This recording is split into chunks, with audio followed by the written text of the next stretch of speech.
Bem, hoje eu vou começar falando para vocês um pouco sobre alguns princípios pelos quais a Bíblia não condena a homoafetividade. Em primeiro lugar, é importante que nós entendamos o que significa judaizar a igreja e o que significa cristianizar a igreja.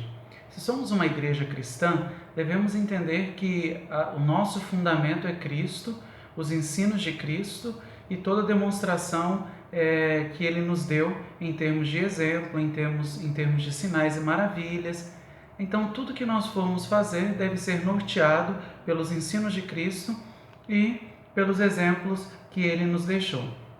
Dizemos então que a igreja cristã, ela precisa ter a sua construção fundamentada na confissão que Pedro fez, quando disse: Jesus, tu és o Cristo enviado de Deus, e o próprio Jesus declarou dizendo: olha, não foi a carne que te revelou, nem o sangue, mas foi o próprio Pai Celeste. E sobre essa confissão, ou em cima dessa confissão, é que eu vou edificar a minha igreja e as portas do inferno não prevalecerão contra ela. Quando Cristo disse isso, ele estava se referindo justamente à confissão de que ele era o enviado de Deus, o Messias, pelo qual a obra redentora aconteceria.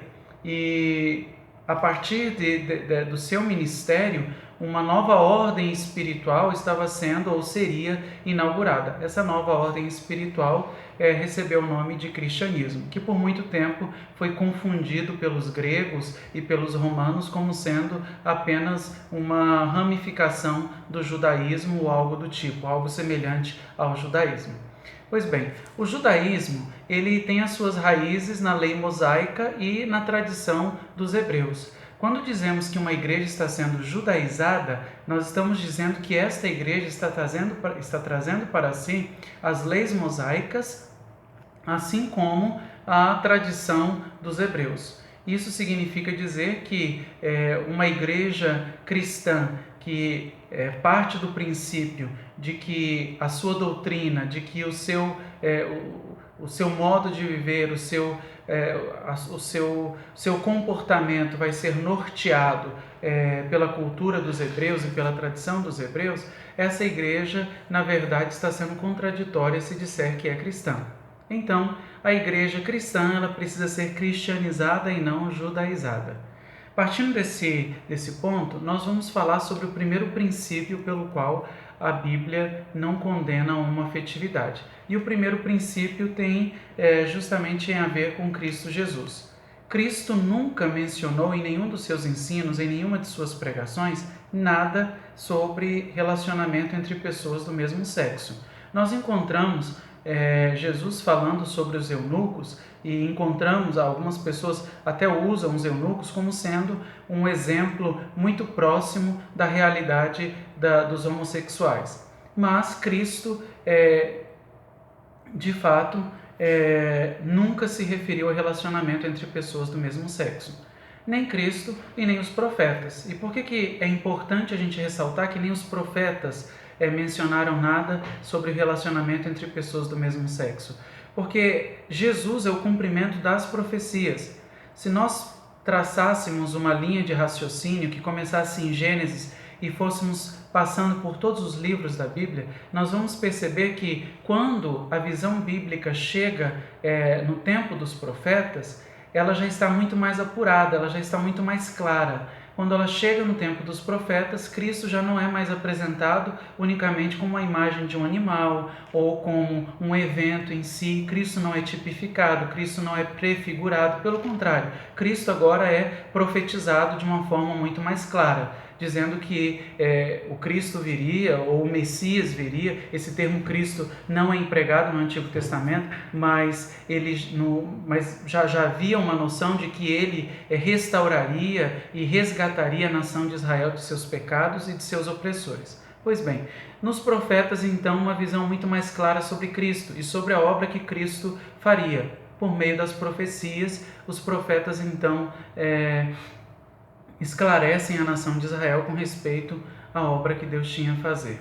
Pois bem, Cristo vem e quando Cristo vem, ele inaugura essa nova ordem espiritual cumprindo todas as profecias. É por isso que quando você pega o Novo Testamento em comparação com o Antigo Testamento, você vai descobrir que pouquíssimos capítulos do Novo Testamento não fazem referência ao Antigo Testamento. Isso porque todo o Novo Testamento é o cumprimento daquilo que estava sendo dito ou que foi dito pelos profetas. Por isso, o escritor aos Hebreus, ele diz que as pessoas que viviam no tempo da lei, elas enxergavam como por meio de um véu.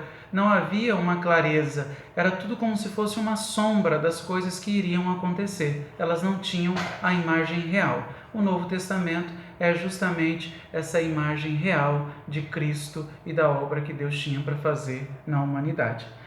Cristo nunca mencionou nada sobre relacionamento entre pessoas do mesmo sexo, muito menos os profetas. Ou seja, pelo princípio da ocorrência bíblica, os dois pilares fundamentais do cristianismo não mencionaram nada sobre relacionamento entre pessoas do mesmo sexo.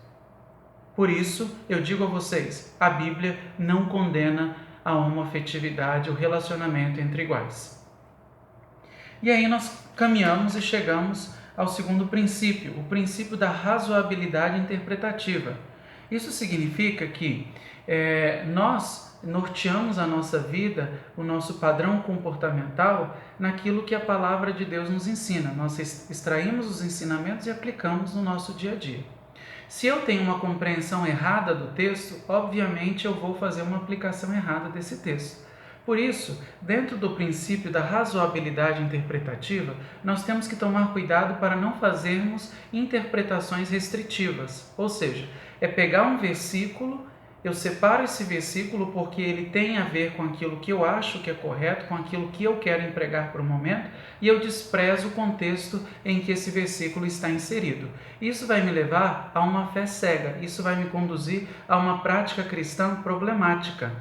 Então, no livro de Levítico, capítulo de número 18 e no capítulo de número 20, onde o texto faz menção ao relacionamento entre dois homens, dizendo que um homem não se deitará com outro homem como se fosse mulher, esses textos eles não podem ser interpretados restritivamente. Pelo contrário, nós temos que considerar o meio em que este versículo está inserido, para então extrairmos de lá um ensino, extrairmos de lá um conhecimento, que pode ser aplicado e também pode não ser aplicado.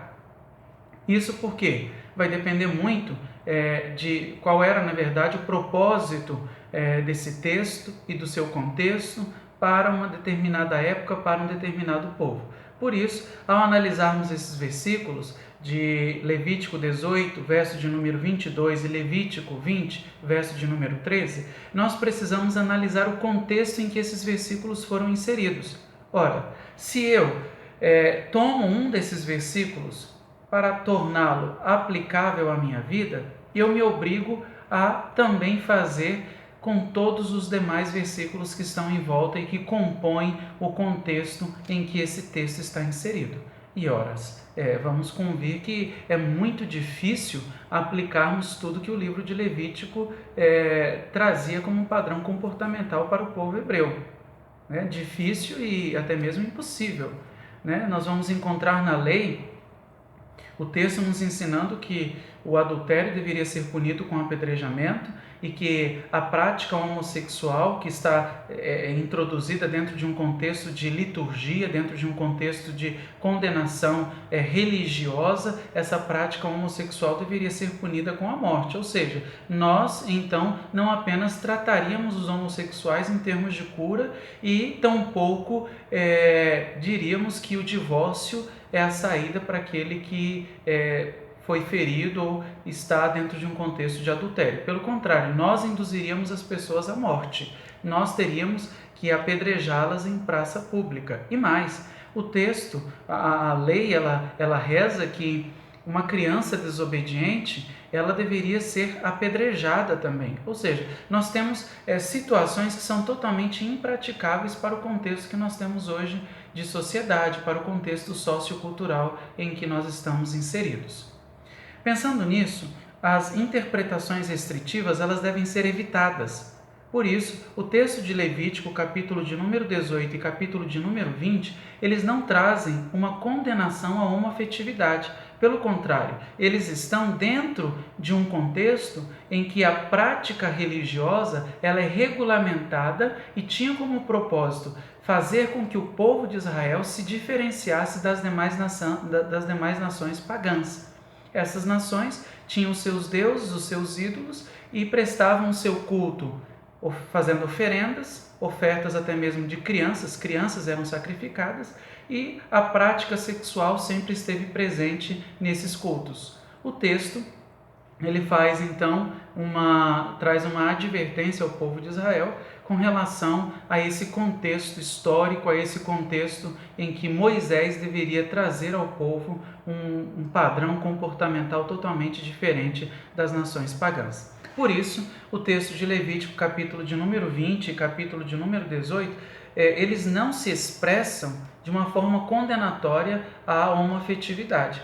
E um outro ponto que nós devemos observar é porque que em nenhum desses textos existe uma referência à mulher. E aí nós vamos entendendo, vamos compondo esse nosso conhecimento dentro desse princípio da razoabilidade interpretativa, entendendo que a mulher na época era entendida como uma subcultura, a mulher era entendida como uma das propriedades do homem. Tanto que quando Moisés fala sobre a lei de propriedades, ele chega a dizer que não cobiçarás o boi do teu próximo, a casa do teu próximo e nem a mulher do teu próximo. Ou seja, a mulher está dentro de uma categoria de propriedade do homem. Por isso, não havia nenhuma preocupação em relação a se expressar ou dizer algo contra as mulheres. E aí a gente já vai entendendo um pouco que a cultura dos hebreus era uma cultura que estava em formação, era uma cultura que ainda precisaria evoluir em termos de humanidade, em termos de tratamento, tanto em relação aos homens, como em relação às crianças, como em relação às mulheres. A lei de Moisés ela foi cabível e aplicável para aquela época, mas é totalmente impraticável para a nossa época. E aí, um outro ponto que nós observamos é que lá em Gênesis, capítulo de número 1, no verso de número 27, o homem é entendido como a imagem e semelhança de Deus. Se o homem é entendido como imagem e semelhança de Deus e a mulher é entendida como uma propriedade do homem, e no texto de Levítico, capítulo de número 18, o texto nos fala sobre a ação de um homem em relação a outro homem, nós vamos logo entendendo que havia uma preocupação em relação à imagem e à semelhança de Deus. Ou seja, seria uma blasfêmia, seria um escárnio para os hebreus, que um homem que é a imagem e semelhança de Deus se submetesse ao coito sexual como sendo uma mulher que era a propriedade do homem. O homem sairia da posição de imagem e semelhança de Deus e passaria então a uma propriedade do homem, a uma propriedade semelhante a um boi, a uma casa ou a um bem qualquer. E isso nós entendemos que é uma visão totalmente arcaica, uma visão totalmente retrógrada e que precisaria, ou melhor dizendo, que evoluiria com o passar do tempo. Hoje a mulher não é entendida como propriedade e tampouco nós entendemos que o homem é unicamente a imagem, melhor dizendo, é a imagem e semelhança de Deus. Pelo contrário, nós entendemos que todo ser criado é imagem e semelhança de Deus, porque expressa a glória divina. Dentro desse princípio da razoabilidade interpretativa, nós precisamos também tomar muito cuidado com respeito à coerência textual. O texto de Romanos, capítulo de número 1, ele nos fala sobre uma condenação que o apóstolo Paulo traz, uma exortação com respeito às pessoas que deixaram o uso natural e passaram a ter um uso totalmente contra a vontade de Deus, pessoas que estavam entregues aos desejos carnais. É importante que nós entendamos que o capítulo de número 1 de Romanos, o capítulo de número 2 e o 3 são nada mais do que uma introdução ao que Paulo traria como doutrina para os cristãos em Roma. O capítulo de número 1, ele nos fala sobre o hedonismo ou os hedonitas, ou seja, aqueles que vivem pelos prazeres carnais, aqueles que estão entregues aos desejos carnais de tal maneira que não conseguem dar a glória ou render a glória a Deus. Pelo contrário, eles deixam de adorar a Deus, que é o Criador, e passam a adorar a criatura, o homem. Passam a adorar animais, passam a adorar tudo aquilo que é visível e é palpável. E isso, queridos, seja para heterossexuais, seja para homossexuais, é algo totalmente condenado pela palavra de Deus. Toda honra e toda glória só pode ser dada a Deus. Por isso, o capítulo de número 1, ele começa falando sobre, no capítulo de número 1, a partir do verso de número 18, o apóstolo Paulo começa falando sobre as pessoas que estão entregues estão entregues à impiedade e à perversão. A impiedade e a perversão são dois termos que expressam bem claramente isso que eu estou falando para vocês. Impiedade é pessoas que vivem no pecado e não conseguem se arrepender. E perversão são pessoas que têm práticas imorais, indecentes, e essas práticas imorais estavam sendo aplicadas na vida religiosa. Isso, quem sabe, uma influência das culturas ou das religiões pagãs politeístas que existia na época. Ou seja, Paulo traz uma exortação que é cabível tanto para homossexuais como para heterossexuais. Aquele que deixa de dar a glória a Deus e passa a dar a glória à criatura está pecando contra o Senhor. E se ele não se arrepender, o texto diz: o Senhor os entregou às paixões infames.